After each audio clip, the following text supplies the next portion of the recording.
If we are hypnotized by our emotions, how can we be de-hypnotized? Thy ear shall hear a word behind thee saying, This is the way, walk ye in it, when you turn to the right hand and when you turn to the left. Isaiah 30:21. It is always so, because there is the Spirit, which in itself is life. Life is unconditioned, and arriving from its source carries with it the expression according to the plane in which it is manifested. When we are manifesting in the physical plane as human beings, sons of men, daughters of men, these are really sons and daughters of God. Life carries with it, through that means of expression, according to the highest possible expression of sons and daughters of God. And that is what we hear behind us say, This is the way, walk ye in it.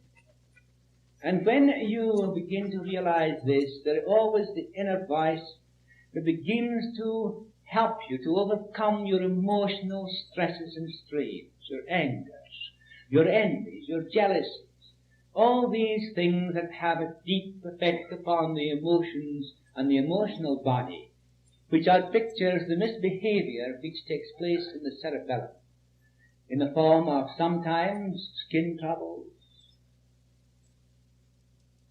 duodenum ulcers, heart troubles, nervous reactions, skin troubles, and a host of other things which affect the body. We find that we are not free when we are caught up in our emotions. We are hypnotized. The idea now is to find how we can be de-hypnotized, and so that we can be free of the effects we ourselves create. We found in our last lesson that our emotions hypnotized us to the extent that our senses were impaired from 50 to 75% and more, sometimes 100%. The question is, how can we be de-hypnotized so that our senses will function 100% free from any inhibition? Leading doctors today are realizing the great part our thoughts and emotions play in all illnesses. The idea that some diseases are organic and others are functional is fast disappearing. There can be no dividing line between the mental and the physical. The chemical changes that take place through our thoughts and emotions have the effect of changing the tissue structure, which in itself is a mental phenomenon. We have arrived at that stage in our understanding already that there is only one substance in the whole universe out of which everything must be created. The infinite being infinite in nature, there can only be one substance, and that substance must be infinite. And there can be no other substance because of the fact that the infinite is infinite. Therefore, out of that substance, everything is created. And that substance must be mind, because the infinite you cannot say the infinite is physical. And you can't say that physical is physical substance or matter. Matter is a name you have acquired according to the opinion you have in regard to that which you feel and see and touch. But when it's analyzed completely, you will find that this substance which you touch and feel changes into atoms. Beyond your sight, you see it no more. Yet those atoms are but vortices of energy, of force. Energy. Now we know that energy separated from matter does not exist. That is to say, matter separated from energy does not exist, and energy separated from intelligence does not exist. Therefore, energy must have an intelligence directed, because it is self-manifesting in a way according to a plan. And that intelligence is behind it. Therefore we see that consciousness is the means of where all this substance is directed. Intelligence forms then the atoms, and the atoms form what we see as physical matter, and we have a body, a form. See clearly then that any change that takes place in the tissue structure must have a change in the fundamentals of the body. That is the atomic structure. And that causes a change in the physical structure through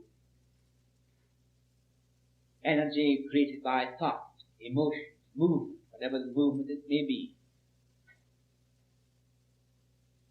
We have already learned that there is only one substance underlying all forms, that life built the body, brain and nerves out of this substance for its own self-expression. The unscientific attitude towards disease is fast disappearing. With this new knowledge forcing its way through the ignorant adhesion of past beliefs that matter is matter and disease can only be in matter. Disease has three aspects: mental, emotional, and physical. The physical sometimes only 10% of the trouble, while 90% is generally emotional and mental. Remove the mental and the emotional aspects and your physical disappears. How often that is true. That the physical, naturally the individual feels the physical reaction. And because the body is the instrument of sensation, the sensation is registered upon the body. And then you attribute this sensation to a physical pain, a physical disease, whatever the case may be. When all the time it may be 90% mental and emotional, and only 10% physical. If you will remember that,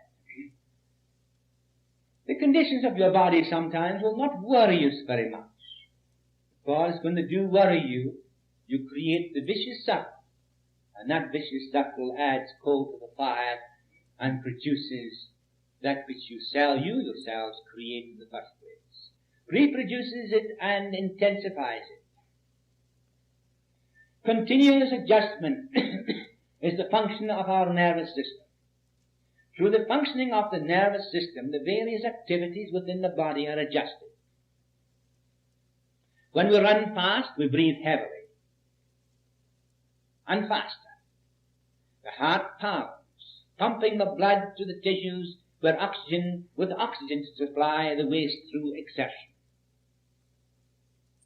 There is an intelligence in the body which works through the cerebellum. We've heard plenty about the cerebellum, and it's not the last you're going to hear about it either. You're going to hear it a long way yet. But as you see, the cerebellum is the instrument, the nervous instrument, that it makes those various adjustments. That is to say, when you run fast, you have to breathe faster, the heart has got to beat faster, the cerebellum has to do that work. The cerebellum not only does that, but it carries with it all the memories of the past. The whole experience of the reproduction of the species from that very small cell, in the first place, that could move, elongate itself, absorb its own food, and do everything within itself. The annulate. Then, that as that gradually grew out, it formed into other forms until such time as the whole of creation was built up as it is today, with the highest form of that life which is manifesting in man and woman, carrying with it, mind you, the essential spiritual quality according to the state that is manifesting. Therefore, you are sons and daughters of God. Nevertheless, mind you, that through the whole of the ages, all the memory of that creation, all the memory of all those processes is in the cerebellum. All the sex qualities, all the things that you think are evil, are registered there as a natural process of evolution.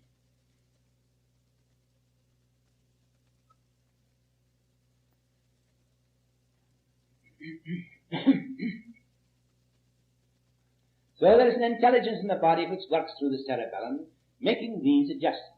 The rhythm of the heart is kept up so that the flow of blood to every part of the body is regulated.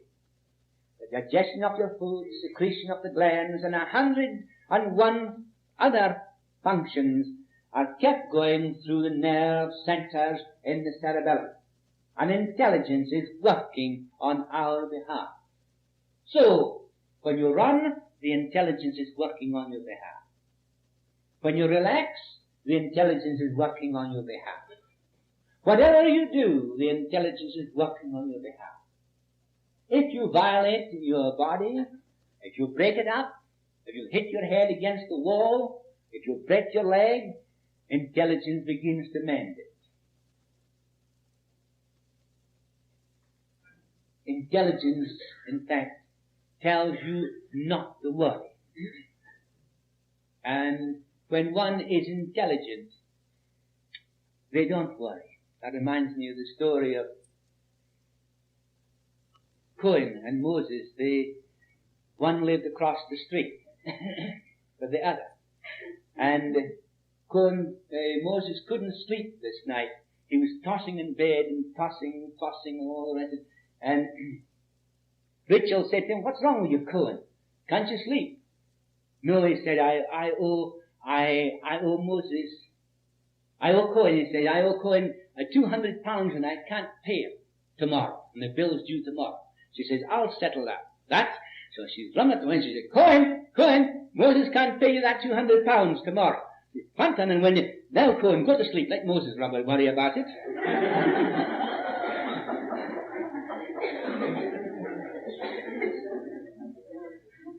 So that was intelligence.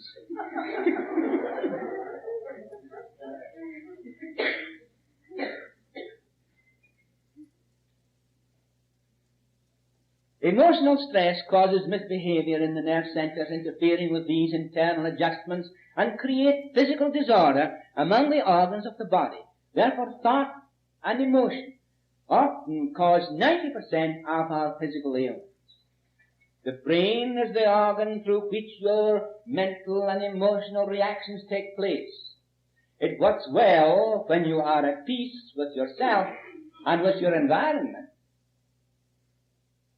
I will instruct thee and teach thee in the way which thou shalt go. I will guide thee with mine eye.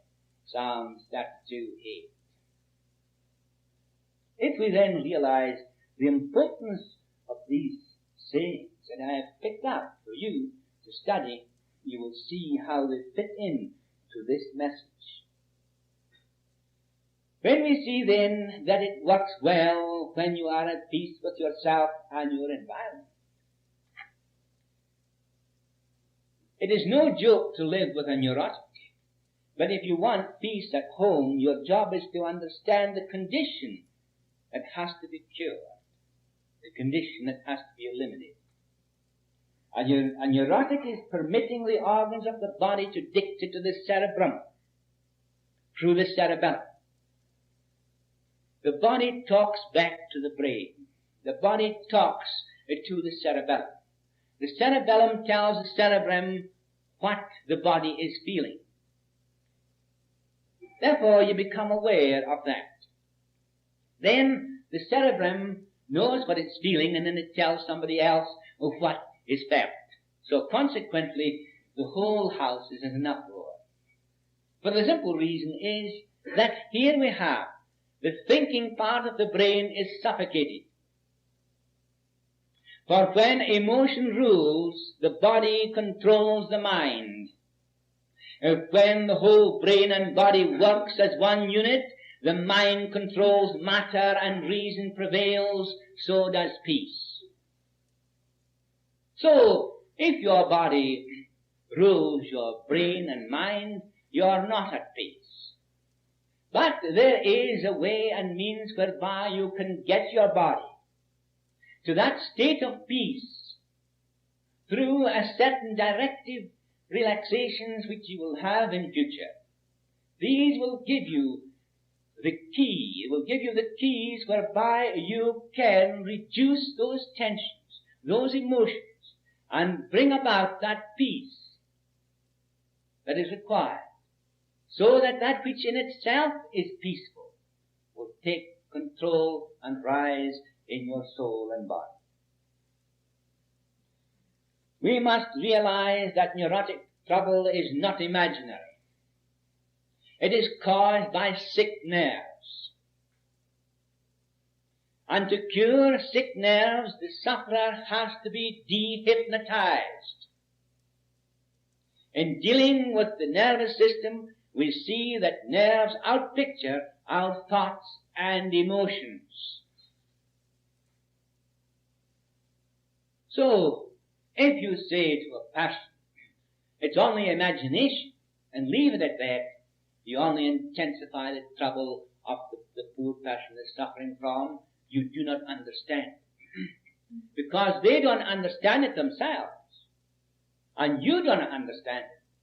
But we will understand it. You will see the reason, the why of this, because you created it.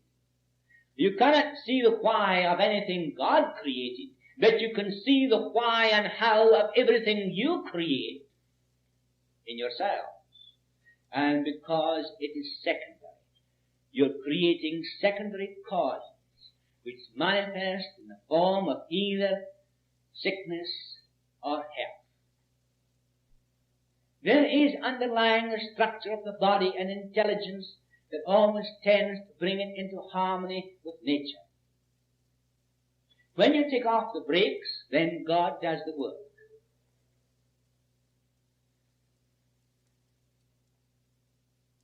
The vehicle, it is the vehicle through which our thoughts and emotions are expressed and reproduce the exact replica of our thoughts, the thoughts we hold.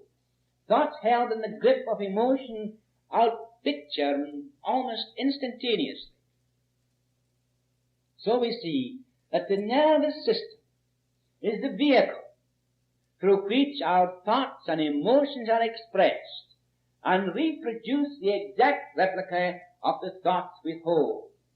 Thoughts held in the grip of emotion outpicture almost instantaneously. Let us consider the mechanism called fear.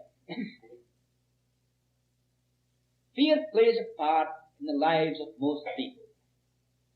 Abnormal fear is dynamic in its action, and a knowledge of how to eliminate it is of inestimable value. Animals act on instinct. Action follows perception. A sort of mechanical reaction takes place. Man's perception is not immediately transferred into action. There is an interval for choice between perception and action. This is when our emotion affects our imagination. Our imagination runs wild. It is in the interval between perception and reaction that fear enters and spontaneous suggestion takes effect. We are self-hypnotized.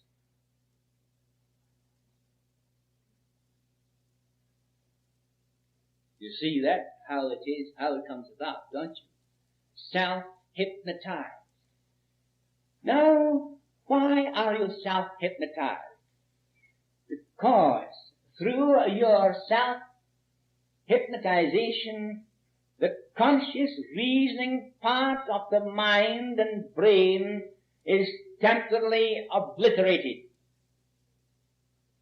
This is just what our emotions do to us. They obliterate the reasoning part of your mind because you are hypnotized by yourselves through your emotions. The ideas, the suggestions, the thoughts that pass through your mind during a state of emotion is not reasoned with. They are not known to the consciousness. They flash through your mind unnoticed. They take hold of your brain, your nervous system, and begin to outpicture exactly what you thought, yet you did not know what you thought. But at the same time, it is outpicturing in your body. You have hypnotized yourself through your emotions by the ideas that happen to pass into your mind during that state of emotion of which you are not aware of.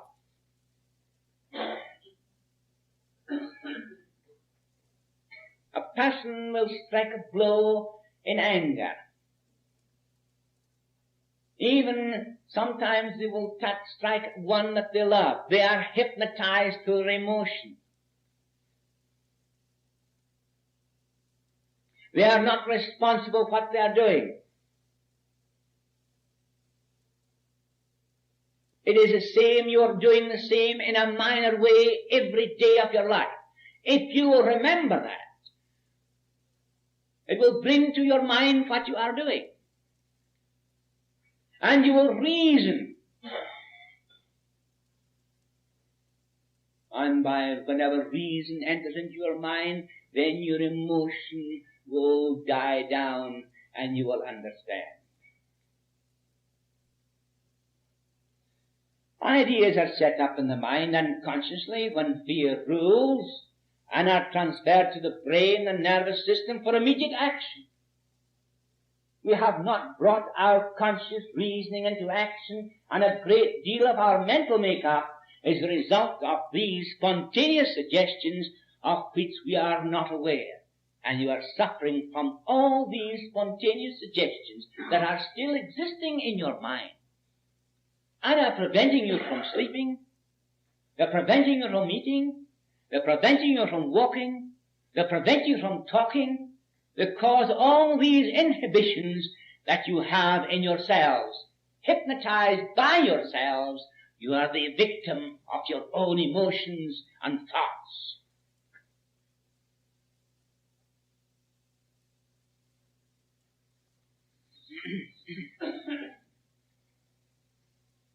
These, then, we see, create an activity in our nervous system. The nervous system is the first to be affected. There is disturbance set up, and the cells of the body are eventually affected. Do you ever think how dynamic are your emotional habit patterns? How they demand expression? They are now, at this moment, sending streams of suggestion to your brain, urging you into some activity. Consider the habit of smoking. It may be trivial in the scheme of things in your life. Nevertheless, examine this habit and see what power it has over you. It is continually, these habit patterns are continually sending streams of suggestion to your brain and mind for activity, for action. You are all suffering from these things because you do not know. But when you have finished this course, this class, if you do not know about them, well, I will say you are downright ignorant. And the way to understand them is to understand yourselves. Immediately you begin to understand yourselves, you will find that these emotional habit patterns begin to die away through relaxation and divine reasoning. You reach a stage where that in itself, that is perfect in itself, begins to take its place. When you discern all the things that hinder your true expression, then they will dissolve away.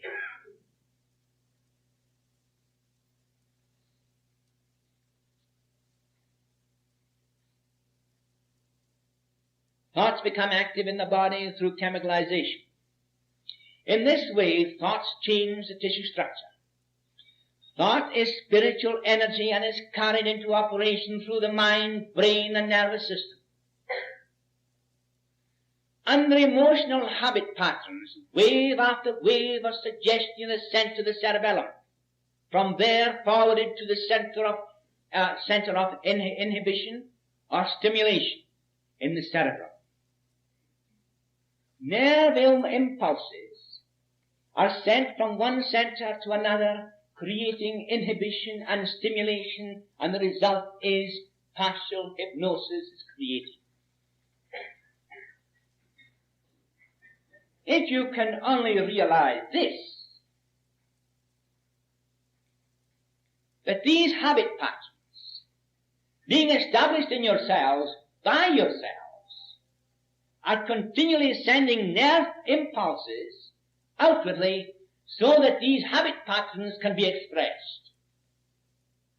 If you do not know that this habit pattern is your own, sometimes you think it's somebody else's. It's mostly you try to make it believe that, make yourself believe that somebody else is the cause. Like, there is no one cause but yourself. No. And if you will realize this, and you will see what's happening, you will begin to discern and understand. And when you understand yourself, then you will begin to express your true self, and not the habit pattern. While the rest of the family may resent the unreasonable demands of the neurotic, the poor neurotic sufferer is confused and muddled up, and is the tragic victim of his or her own emotional conflicts, and is terrified by the physical sensations produced by them.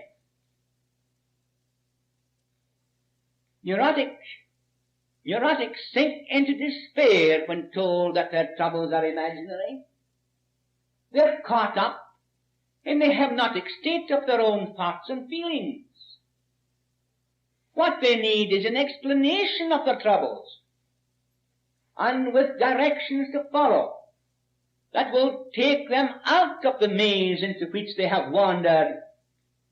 And this is not so difficult by any means.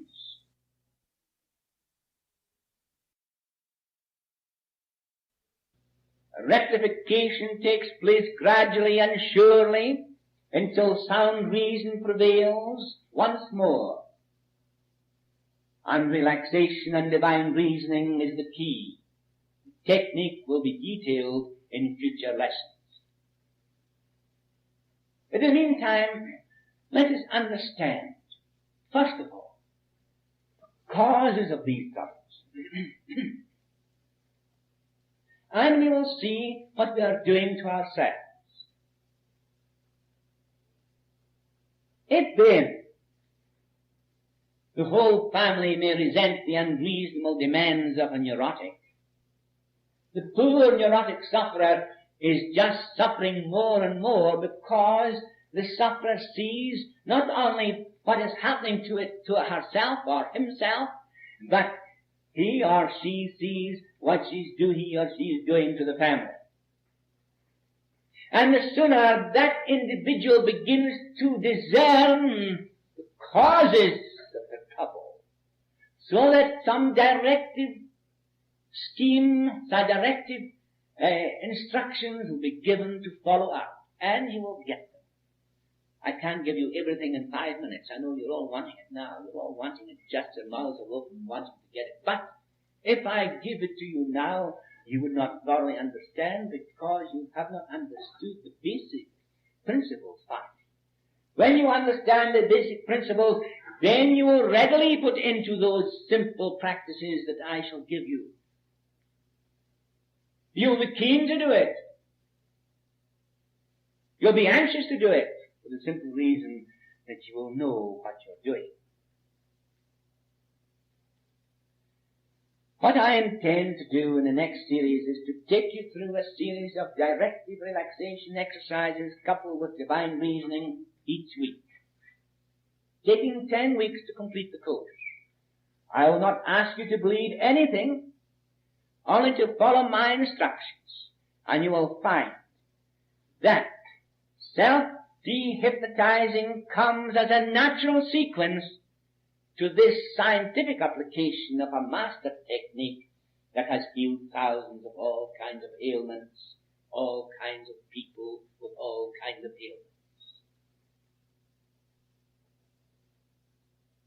And I am not exaggerating one iota.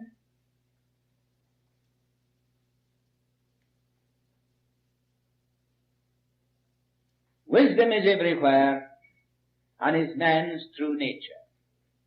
It is the action of wisdom that makes us whole in every respect. You do not get wisdom through the senses, but through relaxation and divine reasoning. While the emotional patterns are being dissolved and broken up by self-control and self-mastery, self-control and self-mastery takes place. The real is always there. We cover it up with error. When the error is dissolved, the real is revealed.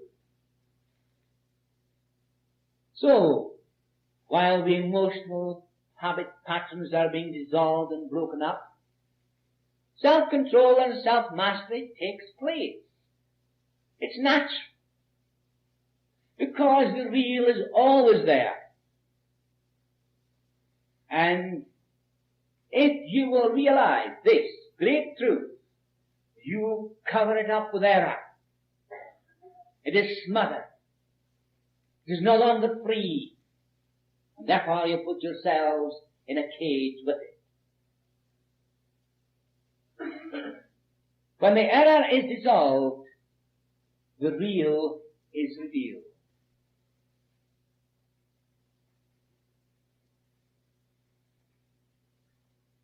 We become channels through which the infinite self expresses himself. The infinite self expresses himself. Because there can be no other expression in true expression. When you then eliminate all these inhibitions, these stimulations that cause the very opposite of what we call inhibitions, I may have a person who is paralyzed. That's an inhibition. I may have a person who has what we call synovitis dance. And that is stimulation. Both come from the same source. They're created in the individual by the individual. These are habit patterns, which are the result of a misbehavior in the cerebellum, being outpictured on the body, caused by emotional stresses and strains, by often occupational anxieties, by worries, and by all these things that bring these things about. The Bible is a wonderful book because it instructs us how to become peaceful. It instructs us even if we are in trouble and in trial. It shows us how the mind can be calmed and peaceful. It shows also that where a person is successful in life, that success must not go to the brain or the mind. It must be leveled and controlled through realization of truth. It also shows us this, that kindness and love is the secret of happiness. And it is not always taking, that gives one happiness, but giving. And when we begin to realize this, that we become channels through which the infinite self expresses himself, how wonderful is the truth that in the silence obtained through scientific relaxation and divine reasoning, error is dissolved away. In the quietness of that peace that passes all understanding, the infinite intelligence moves silently into action.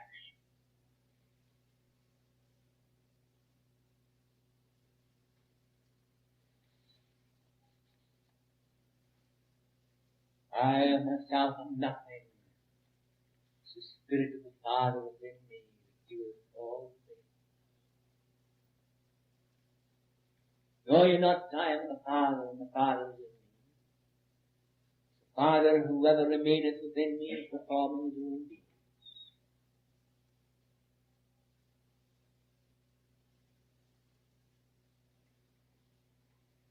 When we become consciously cooperative and aware of our true nature, this then shall be the starting point of every thought. We will then act in accordance with the wisdom of the Almighty, bringing into our lives perfect happiness, perfect health and abundance. This is no idle dream. It is an established fact, and there are thousands living today who have proved it.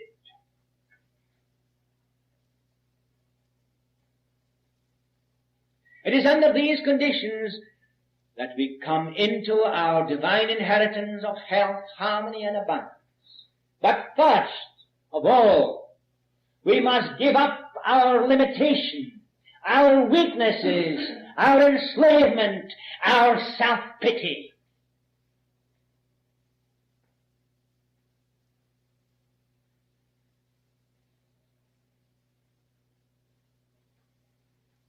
Just think for a moment what that means.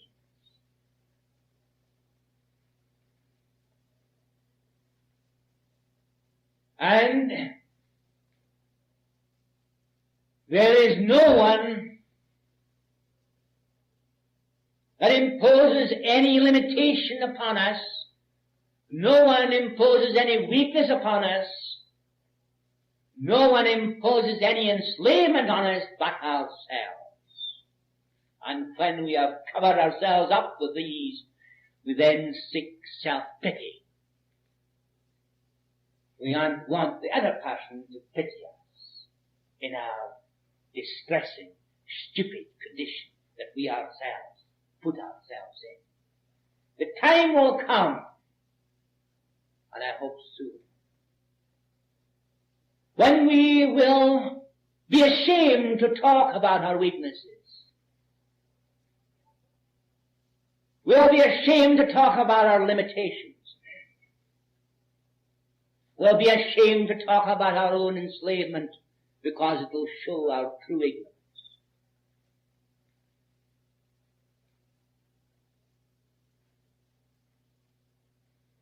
Our divine nature, to our divine nature we must hold on no matter what is taking place outside.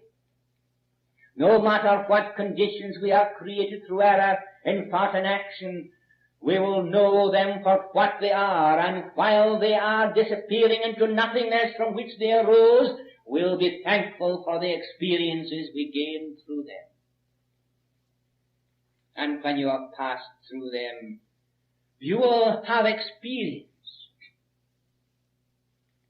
But your experiences must not hinder you. Most people are hindering themselves by their own experiences.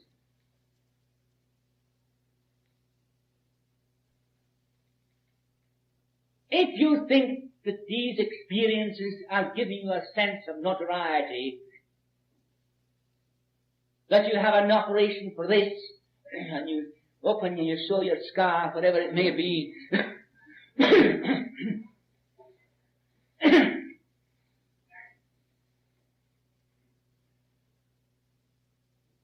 don't you see then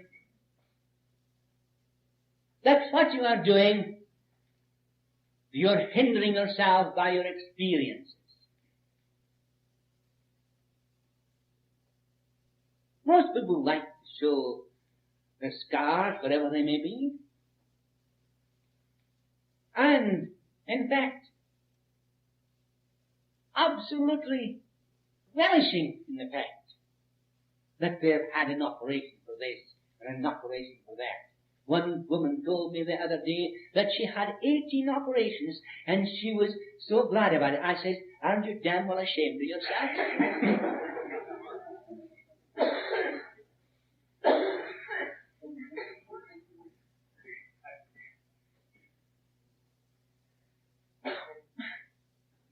to go on having more and more operations. If we can only realize the great importance of the fact that life itself is unconditioned. It imposes no condition upon itself because it can't. It is free and natural. Life is not affected because you have had an operation. Life is not affected because you have had a duodenal ulcer through your emotional habit patterns created by yourselves. Life is not affected because you can't sleep.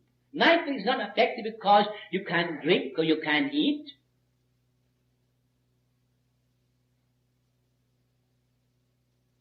Life is not affected in any way whatsoever. It is still unconditioned.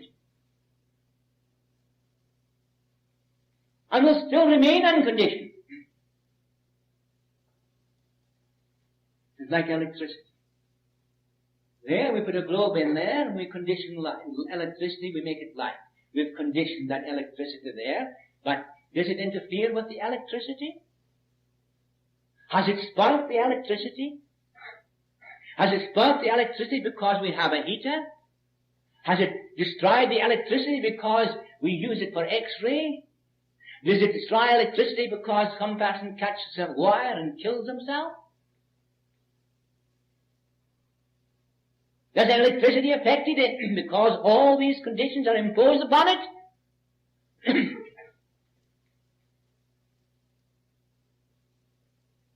Neither is the life affected in you when you impose conditions upon it through your thoughts and emotions. If you will recognize this truth, then, you will free yourselves. You will become channels through which the infinite self expresses himself. And how wonderful is this truth, that in the silence obtained through scientific relaxation and divine reasoning, error is dissolved away. In the quietness of that peace that passes all understanding, the infinite intelligence moves silently into action.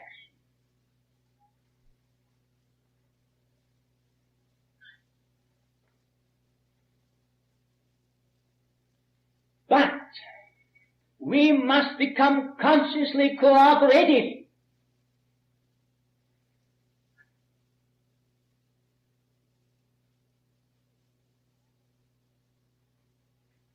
And aware of our true nature.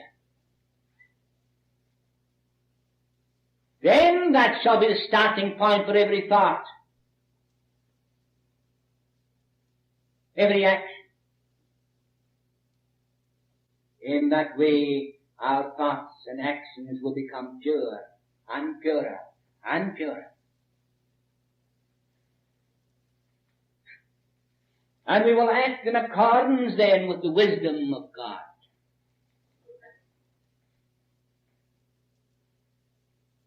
His Son Jesus as an example to us, bringing into our lives happiness, not only into our own lives, but into everyone that surrounds us.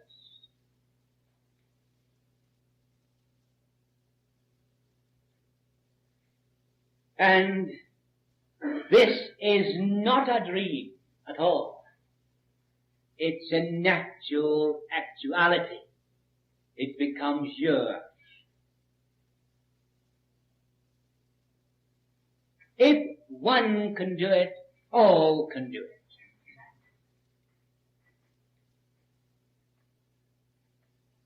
In that recognition, then, we will find that when God made the universe, he must have had a plan. And to the earnest seeker, it is in the heart of man, not one man only, but the whole of mankind. And when in relaxation with divine reason, God's plan, you are sure to find.